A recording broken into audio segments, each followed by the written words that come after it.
আসসালামু আলাইকুম প্রিয় শিক্ষার্থীরা। আচ্ছা, তোমরা তো আমার অ্যাডমিশন সম্পর্কে জানতে চাও এবং লাস্ট সময়ের ভর্তি প্রস্তুতি কেমন ছিল। আমি তো অনেক কথাই বলি তোমাদের, তো আজকে তোমাদের একটা বাস্তবিক কথা তুলে ধরি। হ্যাঁ, যেহেতু আমি সেকেন্ড টাইমার ছিলাম, তো আমি জানি যে অ্যাডমিশন জার্নিটা খুবই খুবই কঠিন এবং সমাজ তোমাদের কীভাবে ধরে সরে যায়।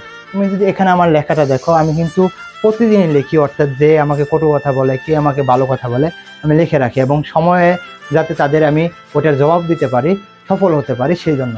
এখানে কিন্তু একটা লেখা আছে 20/10/2022, অর্থাৎ যখন আমি 2022 সালে পরীক্ষা দিই সেকেন্ড টাইম, ওইখানে যখন আমি সেকেন্ড টাইম প্রিপারেশন নেই, লেখা আছে তুই বেটা মানুষকে দেখানোর জন্য পড়িস। অর্থাৎ আমি প্রথমবার যখন চান্স পেলাম না, দ্বিতীয়বার যখন পড়াশোনা শুরু করি, অর্থাৎ গরমের সময় তো বাহিরে পড়তে হয়, বারান্দায় পড়তে হয়, তখন কিন্তু মানুষ বলতে হয় আমি কি মানুষকে দেখানোর জন্য পড়াশোনা করি। এখানে আরও অনেক কথা আছে, কি তুই তুই বেটা সবগুলো পরীক্ষা হলে 2 পয়েন্টই পেতি না। অর্থাৎ যখন আমি এইচএসসি পরীক্ষা দেই, অর্থাৎ 3টা সাবজেক্টে পরীক্ষা হয়েছিল, তোমরা জানো যে সংক্ষিপ্ত সিলেবাসে, এই জন্য আমি 4 পয়েন্ট সামথিং পেয়েছিলাম। তো মানুষ বলছে যে আমি কি সবগুলো পরীক্ষা দিলে কি প্রথম মানে ফেল করতাম, এরকমভাবে বোঝানো হয়েছে। এবং প্রথমবার কিন্তু আমি চান্স না পাওয়ার কারণে কিন্তু আমি ন্যাশনালে ভর্তি হয়েছিলাম, এবং ন্যাশনালে গেঞ্জি পড়ার কারণে আমাকে বলছিল ন্যাশনালে গেঞ্জি পরে করলেই পাগলামি, পাবলিক বিশ্ববিদ্যালয়ে চান্স পেয়ে দেখা। এবং যে বলেছিল সেই কিন্তু এখন ন্যাশনালে পড়ে। তো এখানেও কিন্তু আমি তারিখ দিয়ে এসেছিলাম, দেখো 22/10/22 দেখছো। তো এর আগেই এটা হচ্ছে আমাদের মেইন কথা। আমি জানি যে আজকের ভিডিওটা খুবই আবেগপ্রবণ হবে এবং আমি মনে করি যে সমাজকে দেখানোর জন্য তোমাকে প্রিপারেশন নিতে হবে। প্রথম স্লাইডে যদি যাই, লাস্ট সময় আমি ভর্তি প্রস্তুতি কিভাবে নিয়েছিলাম। আমি যদি কথা বলি যে আমি প্রথমবার যখন বিশ্ববিদ্যালয়ে ভর্তি পরীক্ষার জন্য প্রস্তুতি নিয়েছিলাম, তখন আমি পড়াশোনা করি নাই, কারণ হচ্ছে যে বিশ্ববিদ্যালয় চান্স পেতেই হবে আমার এরকম লেগেছিল না। কিন্তু প্রথমবার পড়াশোনা না করার কারণে আমি ঢাকা বিশ্ববিদ্যালয়ে ফেল করি, রাজশাহী বিশ্ববিদ্যালয়, চট্টগ্রাম বিশ্ববিদ্যালয়, আদার বলতে হলে সকল বিশ্ববিদ্যালয় যেতগুলো দিয়েছিলাম। কিন্তু তখন দেখেছিলাম যে আমি ময়মনসিংহ পড়াশোনার কারণে, আমি শহরে পড়াশোনার কারণে সমাজ বলেছিল কি করলি, বিশ্ববিদ্যালয়ে চান্স পেলি না, এরকমভাবে বলছে। কিন্তু যখন আমি দেখলাম যে এই সমাজ আমাকে দূরে সরিয়ে দিল, এবং কয়েকটা বন্ধু দেখলাম যে এগুলো নিয়ে পার্ট নিয়ে চলাফেরা শুরু করলো, এবং আমার বন্ধু বলবো না, সকলকে বন্ধু বলবো না, ক্লাসমেট বা এলাকার অনেকজনে পেয়েছে কোথায়, যে রাজশাহী বিশ্ববিদ্যালয় পেয়েছে, এলাকার বলতে উপজেলার পেয়েছিল।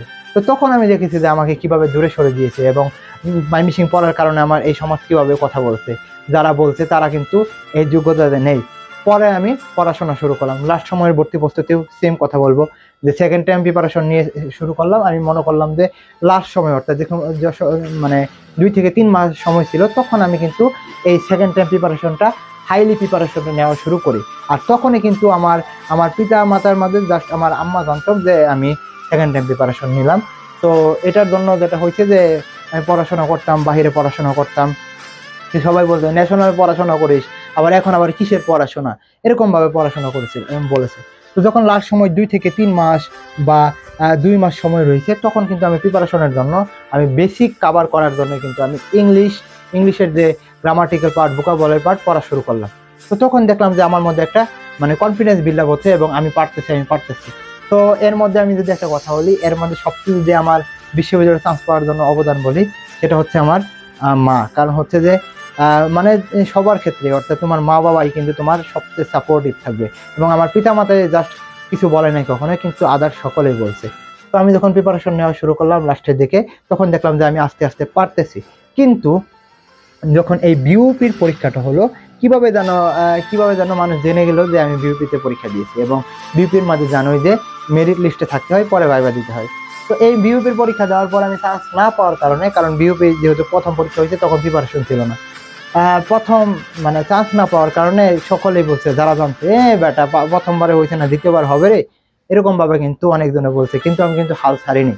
এরপর আমি প্রিপারেশন নেওয়া শুরু করলাম রাজশাহী বিশ্ববিদ্যালয় এবং গুচ্ছের জন্য। তো প্রিপারেশন এরকম হাই পর্যায়ে গিয়েছিল যে আমার ঈদের দিনও পড়াশোনা করতে হয়েছে। এই এখন রমজান মাস, তোমরা বলতে পারো এখন পড়াশোনা করবো এরকম না, তো রমজান মাসেও কিন্তু পড়াশোনা করতে হবে। পড়াশোনার কোনো এখন লিমিট নাই, অর্থাৎ তুমি যত পড়াশোনা করতে পারো।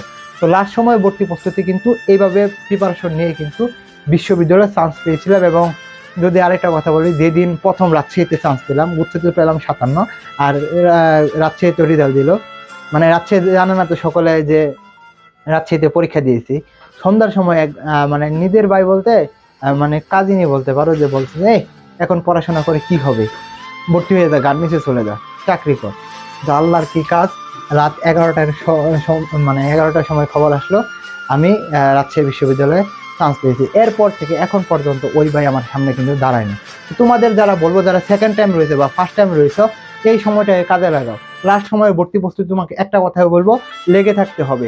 যতক্ষণ পারো লেগে থাকো, যতদিন না পর্যন্ত এডমিশন শেষ হচ্ছে না ততদিন পর্যন্ত তুমি লেগে থাকো। প্লাস হচ্ছে অবশ্যই কৌশল অনুযায়ী পড়াশোনা করতে হবে। মনে করো তোমার বাংলা, ইংলিশ, জিকে রয়েছে, তুমি বাংলা, ইংলিশ, জিকেটা তোমাকে টপিক অনুযায়ী শেষ করতে হবে।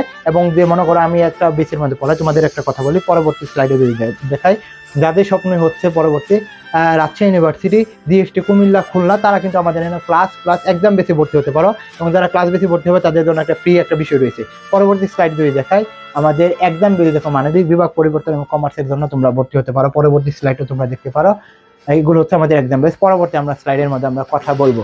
যেটা হয়েছে যে যারা আমাদের এক্সাম বেসে ভর্তি হবে তারা ক্লাস কিন্তু ফ্রি পাবা, আর এক্সাম বেসিসে 250 টাকা দিয়ে তোমরা কিন্তু ভর্তি হতে পারবা। দ্রুত ভর্তি হয়ে যাও আমার মতন, যাতে তোমরা বিশ্ববিদ্যালয়ে লাস্ট পর্যন্ত চান্স পাও। এটা কিন্তু তোমাদের জন্য দোয়া। এই জন্য তোমরা কিন্তু এই টপিক অনুযায়ী যদি পড়তে পারো, এই আমাদের এক্সাম বেসের টপিক অনুযায়ী যদি পড়তে পারো, তাহলে দেখবা যে তুমি বিশ্ববিদ্যালয়ে চান্স পেয়ে যাবা। আর যেদিন বিশ্ববিদ্যালয়ে চান্স পাবা, ওই দিনের যে আনন্দ, এটা তুমি কখনো টাকা দিয়ে কিনতে পারবা না। তো তোমার এই জীবনের মধ্যে সবচেয়ে সফলতা, সবচেয়ে আনন্দ যেটা বিশ্ববিদ্যালয়ে চান্স পাওয়া হতে পারে, তোমার পিতামাতার জন্য তোমার এই বিশ্ববিদ্যালয়ে চান্স পাওয়া হতে পারে। তো আশা করি বোঝাতে পারছি। সকলকে বলবো চ্যানেলটি সাবস্ক্রাইব করে পাশে থাকবা। এই বলে আমি শেষ করছি। আসসালামু আলাইকুম।